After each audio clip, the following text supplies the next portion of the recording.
আগরতলা পুর নিগমের সামনে চৈত্র ব্যবসায়ীদের ভিড়। আগরতলা পুর নিগমের সামনে মঙ্গলবার সকাল থেকেই চৈত্র মাসের ব্যবসায়ীদের উপচে পড়া ভিড় লক্ষ্য করা গেছে। প্রতি বছর চৈত্র মেলাকে কেন্দ্র করে ব্যবসায়ীদের ভিড় জমে, তবে এই বছর মেলাটি অনুষ্ঠিত হবে চিলড্রেন্স পার্কে। আগরতলা পুর নিগমের মেয়র দীপক মজুমদার জানান, ব্যবসায়ীদের সুবিধার কথা মাথায় রেখে বিশেষ করে এই ব্যবস্থা নেওয়া হয়েছে।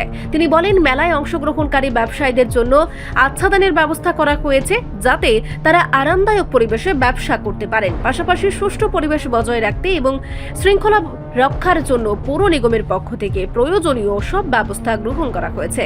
মেয়র ব্যবসায়ীদের আহ্বান জানান, সবাই যেন নিয়ম মেনে ব্যবসা করেন এবং কোনো ধরনের বিশৃঙ্খলা সৃষ্টি না করেন। পৌর নিগমের তরফ থেকে জানানো হয়েছে, প্রায় 400 থেকে 500 জন ব্যবসায়ীর জন্য ব্যবস্থা করা হয়েছে। মেয়র দীপক মজুমদার বলেন, আমরা চাই ব্যবসায়ীরা যেন স্বাচ্ছন্দ্যে ব্যবসা করতে পারেন এবং সাধারণ মানুষও যেন আনন্দের সঙ্গে মেলায় অংশ নিতে পারেন। চৈত্র মেলা আগরতলার অন্যতম জনপ্রিয় উৎসব। প্রতি বছর এই মেলায় শহর ও আশেপাশের এলাকার মানুষ ভিড় করেন। ব্যবসায়ীরা নানা ধরনের পণ্য নিয়ে আসেন এবং ক্রেতাদের ভিড় জমে ওঠে। এবছর চিলড্রেন্স পার্কে মেলা আয়োজনের ফলে আরো বেশি মানুষ অংশ নেবেন বলে আশা করা হচ্ছে। মঙ্গলবার সকাল থেকেই পৌর নিগমের সামনে ব্যবসায়ীদের ভিড় দেখে বোঝা গেছে, চৈত্র মেলাকে ঘিরে আগরতলায় উৎসবের আমেজ শুরু হয়ে গেছে। পৌর নিগমের পক্ষ থেকে নেওয়া উদ্যোগ ব্যবসায়ীদের স্বস্তি এনে দিয়েছে এবং সাধারণ মানুষের জন্যও মেলাকে আরো আকর্ষণীয় করে তুলবে বলে মনে করা হচ্ছে। অলরেডি দেওয়া হয়ে গেছে, আমি যতটা জানি। তো আমরা আমাদের সরকার আসার পর প্রথমে আমাদের বিশেষ করে পৌর নিগম দায়িত্ব নেওয়ার পর যারা ক্ষুদ্র ব্যবসায়ী, গরিব অংশের মানুষ, তারা সারা বছর একটা অপেক্ষা থাকেন যে চৈত্র মেলায় কিছু রোজগার করার জন্য। তাদেরকে আমরা বিনামূল্যে, আগে যখন যারা দায়িত্ব ছিলেন পৌর নিগমে, তারা টাকার ফিসের বিনিময়ে তাদেরকে ব্যবসা এবং ভিড় যেটা লক্ষ্য করেছেন, এটা আমি বলবো খুব ভালো লক্ষণ যে মানুষ জানে যে এখানে যারা লাইনে দাঁড়াবেন সঠিকভাবে তারাই পাবেন।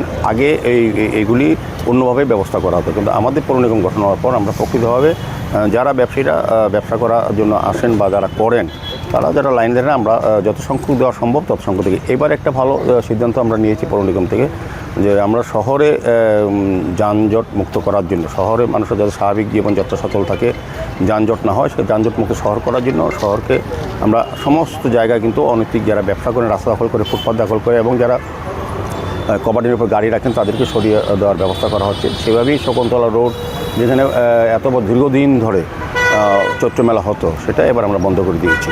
মানুষের স্বাভাবিক জীবনযাত্রা, যান যাতে জট না হয়, যান চলাচল অব্যাহত থাকে এবং দুর্ঘটনা না হয়, সেদিকে লক্ষ্য রেখে আমরা এটা চিলড্রেন্স পার্কে স্থানান্তর করেছি। আর সবচেয়ে ভালো লক্ষণ কি, অন্যবার তারা প্রখর রৌদ্র, ঝড় বৃষ্টি থাকে চৈত্রের সময়, আপনারা লক্ষ্য করেছেন যে রৌদ্রের মধ্যে তারা কিন্তু ব্যবসা করে খুব কষ্টে করে। এবার আমরা নিজেরা আচ্ছাদন দিয়েছি, নিজেরা ঘর তৈরি করে দিচ্ছি, আলোর ব্যবস্থা করেছি, জলের ব্যবস্থা করা হবে। চিলড্রেন্স পার্কের ভিতরে আমরা তাদেরকে বসিয়ে যাতে তারা সুন্দরভাবে ব্যবসা করতে পারেন সেদিকে লক্ষ্য রেখেই কাজ করা হচ্ছে। তবে লাইনে অনেকেই আছেন, দাঁড়াবেন, এটা ভালো লক্ষণ যে লাইন ধরলে পরে যারা প্রকৃত হকার বা যারা ব্যবসা করতে চায় তারা পাচ্ছেন। যত সংখ্যক দেওয়া সম্ভব, ইচ্ছুক চিলড্রেন্স পার্কে তো আপনি 1000 লোককে দিতে পারবেন না, আমরা 400-500 লোকের ব্যবস্থা করছি, যাতে টিনের ছাউনি দিয়ে তাদেরকে ঘর করে দিয়ে, লাইট দিয়ে, জল দিয়ে সুন্দরভাবে ব্যবসা করতে পারেন। কারণ তারা কিন্তু শকুন্তলা রোডে ব্যবসা করতে পারতো, আমি নিজেও গিয়ে জল খাবার দিতাম, তারা এত কষ্ট থাকতো। এবার যাতে তারা ভালোভাবে করতে পারেন সে ব্যবস্থা করা হচ্ছে। রিপোর্ট সংবাদ প্রতীক্ষা।